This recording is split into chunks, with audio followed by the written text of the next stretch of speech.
आज मी बनवली होती शंकरपाळी. तर चला मी रेसिपी सांगते. माझं बाळ कसं रिएक्शन देते बघा.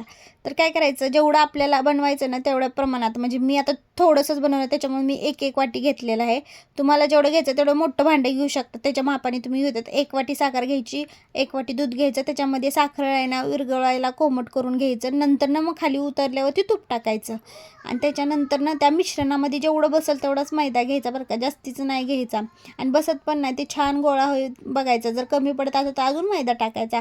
जेवढं त्या मिश्रणामध्ये पाणी ना तेवढंच मिश्रणामध्ये मळायचं. खूप छान होती अशा प्रकारे बरं का, खुसखुशीत होती. आणि त्याला जास्त कणकीसारखं असं मळत नाही बसायचं. अद्दर हातानेच आपलं हे करायचं आणि 10-15 मिनटं आहे ना ते थोडा वेळ गोळा मळून ठेवायचा. 10-15 मिनटांनी त्याला लाटायला घ्यायचं.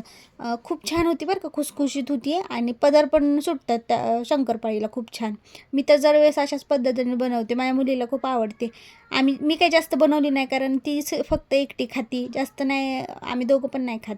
मग आज ना अशी शंकरपाळीसोबत ना आज मी करंज्या पण बनवल्या होत्या. खूप छान झाल्या त्या. ह्याच्या मी लास्टला दाखवेलच तुम्हाला करंजी कशी झाली ती तशी. पण आहे ना ही पद्धत वापरली ना तुम्ही, खूप छान शंकरपाळी होती बघा. किती खरपूस छान भाजली शंकरपाळी. अशी तुम्ही घरी एकदा नक्की ट्राय करा. हे बघा करंजी किती छान झाली ती. मी साठ्याची करंजी बनवली.